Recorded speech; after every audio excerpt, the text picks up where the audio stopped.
여도온의 주식 이야기 여의주 오늘도 돌아왔습니다. 자, 오늘 주제는요. 5월 시장 이야기를 한번 나눠보려고 하는데요. 여러분들 5월만 되면은 세린메이 참 이야기를 많이 하죠.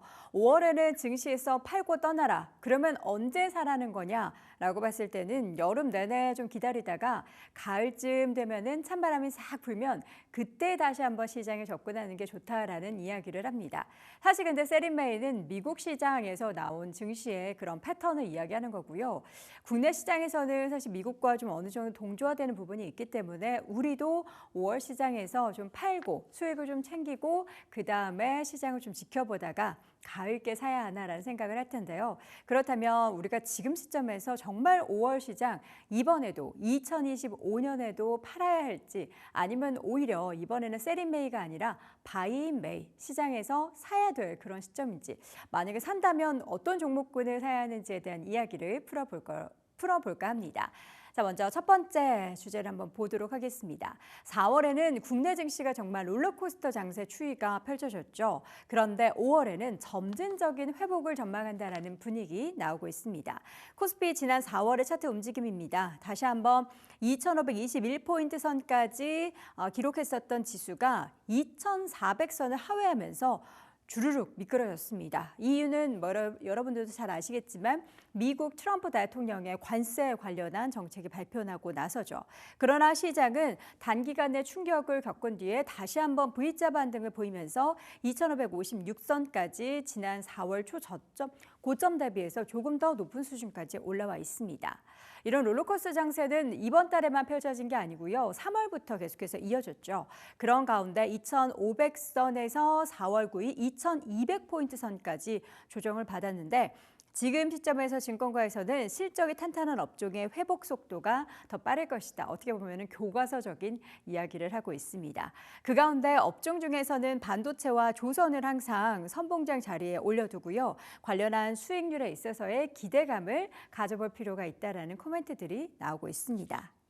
5월은 정말 4월과 다른 시장 흐름이 나타나게 될까요? 4월은 트럼프 관세가 굉장히 많이 시장을 흔들었지만 이마저도 이제 피크아웃이다. 그러니까 지금까지 터질 게 다 터졌다라는 건데 사실은 우리가 완전하게 불확실성 해소라고 볼 수가 없는 부분이 지금 여러 가지 협상을 진행을 하고 있는데 그 가운데 있어서 다른 나라보다 무엇보다 중국과의 미국과 중국 간의 협상 부분이 계속 뭔가 시원한 이야기가 나오기는커녕 중국에서는 우리는 제대로 대화하고 있지 않다라고 계속 미국 쪽에 있어서의 그런 행보를 비판에 나서고 있어서 과연 5월에도 이게 순탄하게 큰 무리 없이 지나가게 될 것인지가 잘 모르겠습니다. 이 가운데 5월에 증권사가 내놓은 코스피의 예상 밴드를 한번 추이를 보시면요. 그래도 저점은 많이 올라갔고요. 고점도 많이 올라가 있는 상황이죠. 저점은 보통 2,450에서 2,430까지 지금 가장 낮아도 2,400선을 하회하지는 않을 것이다로 전망을 하고 있고요. 가장 높은 5월의 예상 밴드는 2,700까지 고점을 높일 수도 있다라고 보고 있습니다. 코스피가 2,300선은 이미 경기에 대한 불확실성을 반영한 그런 수치다라고 하는데 이미 그건 4월에 봤기 때문에 이 부분에 있어서 5월에 추가적으로 다시 한번 우리가 2,300선을 보고 오지는 않을 것이다라는 게 시장의 전망이고요. 이 바닥을 딛고서 지금 올라와 있는 그런 상황 속에서 하방을 좀 지지하고 있다라는 것이 시장에서는 긍정적입니다. 그러니까 현재 지수 레벨에서 그 하방까지의 그 폭이 그렇게 많지 않기 때문에 더 내려갈 룸보다는 올라갈 룸이 더 많이 남았다라는 겁니다. 그렇다면 지금 시점에서 그 올라갈 룸을 계속해서 채워낼 만한 에너지가 있어야 되는데요. 어떤 것들이 있을까요? 일단 항상 밸류에이션 얘기를 하죠. 싸다. 우리나라는 여전히 쌉니다. 코스피의 밸류에이션은 팬데믹 당시와 비슷한 수준을 유지하고 있습니다. 저점 대비해서 올라왔다고는 하지만 여전히 밸류에이션은 낮아져 있는 상황인 거죠. 그래서 현재 주가 수준에서는 매도보다는 오히려 일단은 살짝 지켜보거나 오히려 매수 관점을 더욱더 적극적으로 추천을 하고 있습니다.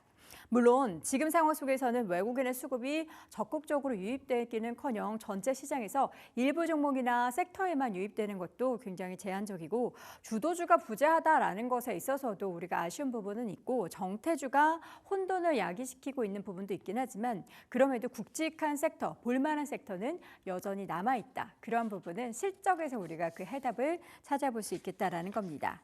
자, 그렇다면 코스피가 점진적인 회복을 나선다면 어떤 업종에 주목을 해야 할까요? 대선 관련한 이벤트가 증시에 굉장한 많은 영향을 미칠 5월입니다.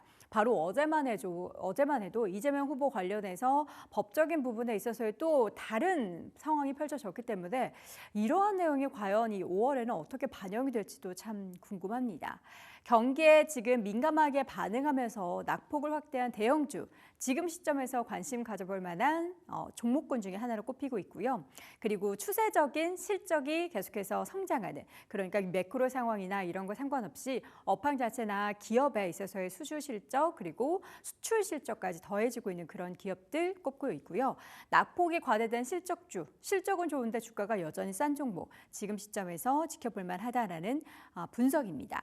그리고 1분기의 어닝 서프라이즈에 대한 기대주, 이것도 뭐 당연하죠. 뭐 턴어라운드도 좋고 어닝 서프라이즈, 그러니까 이 5가지 종목군은 시장이 매크로 변수가 계속해서 시장을 흔들어도 굳건하게 주가를 지켜낼 만한 그런 종목군들은 계속해서 투자를 해야 한다라는 이야기입니다. 그런 얘기를 다 이렇게 깔때기로 만들어서 보면은 반도체와 조선 그리고 방산, 기계 업종이 이러한 내용에 있어서의 알맞은 섹터다라고 하는데요. 사실 여기에서 조선이나 방산, 기계는 워낙에 지금까지도 괜찮았고 반도체가 살짝 애매하긴 한데 반도체 쪽에서는 아직까지 하반기에 대한 전망이 조금 엇갈리고 있죠. 워낙에 반도체는 6개월 선반영이 우리가 공식화처럼 이야기를 하고 있기 때문에 지금 시점에서 1분기 실적이나 2분기 실적이 그 관세 관련해서 미리 땡겨진 수출 데이터 때문에 좋다라고 하더라도 하반기에는 결국에는 얼어붙을 수밖에 없는 수요, 미리 땡겨서 샀기 때문에 이게 이연될 게 없다라는 그러한 또 분위기로 시장에서는 반신반의를 좀 하고 있는 상황입니다. 그리고 6월 3일이면 이제 우리나라에서 신정부가 출범이 되는데 여기에 있어서도 모멘텀은 있죠. 일단 정부가 새롭게 출범이 되게 되면은 성장에 대한 기대감을 갖게 할 수 있고 매수를 좀 부양할 수 있을 것이다라는 기대감이 있어서 5월은 정말 이거는 좋은데 이거는 또 안 좋고 하는 그런 상황이 여전히 펼쳐질 것 같습니다. 그리고 또 플러스 알파로 좋은 부분은 수급적인 부분에 있는데요. 우리가 외국인의 매도가 계속해서 이어지고 있다라고는 하지만 국내에서는 연기금이 포트폴리오 배분의 일환으로 국내 주식을 지금 늘리고 있는 상황이라고 합니다. 최근에 그렇게 해서 연기금의 수급이 집중되고 있는 종목들에 있어서의 퍼포먼스가 꽤 좋게 나오는 종목들도 있어서 그런 종목도 좀 추려볼 필요가 있을 것 같습니다. 자, 이 가운데 우리 수급을 잠깐 체크해 보자면요. 지금 주황 색깔로 보이시는 부분이 기관 수급이고요. 검정색으로 뚝 떨어져 있는 게 외국인 수급입니다.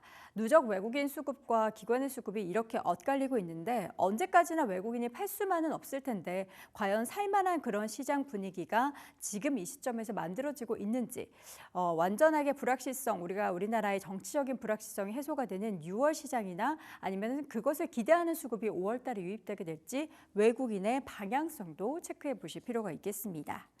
자, 지금 매크로 환경이나 수급이나 사실 밸류에이션이나 모두 지금 불확실에 놓여 있습니다. 이런 구간에는 무엇보다 앞서 이야기했었던 그런 5가지의 종목군들, 기업에 대한 실적에 집중을 해야 된다라는 이야기인데요. 결국에는 우리가 단기적으로는 이렇게 변동성을 계속 보이긴 하지만 주가와 이익은 장기적으로 놓고 봤을 때는 결국에는 동행을 한다는 것은 여러분들이 역사적으로 계속해서 경험을 해오셨던 겁니다. 주황색 차트가 코스피고요. 지금 검정색으로 진하게 나온 게 12개월 지금 EPS, 그리고 그 바로 아래 회색깔도 이제 EPS 흐름을 나타내고 있는 건데 지금 이 상황 속에서 우리가 살펴볼 부분은 향후의 미래에 대한 EPS, 예상치가 더 중요하겠죠. 그 흐름을 놓고 보자면 결국에는 지금 동행을 한다. 그렇게 따지면은 지금 우상향을 나타내고 있는 EPS의 움직임을 봤을 때 지수도 같이 따라가지 않을까라는 기대감을 조금은 가져봅니다. 그래서 이번 5월에는 셀인 매이보다는 시장에서 우리가 사야 하는 바인 매이로 생각을 하는 게 아닌가라는 생각이 들고요. 여러분들도 업종, 물론 테마도 단기적으로 수익을 내서 좋긴 하지만 업종에 집중하시면서 그 안에서 실적에 집중하시면서 기업들 잘 발굴해 보시기 바랍니다. 자, 오늘 여도원의 주식 이야기 여의주에서는 5월 증시에 대한 전략 이야기 나눠봤습니다. 매일 오전 8시 출발 딜사이트에서 만나요. 제발. 제발.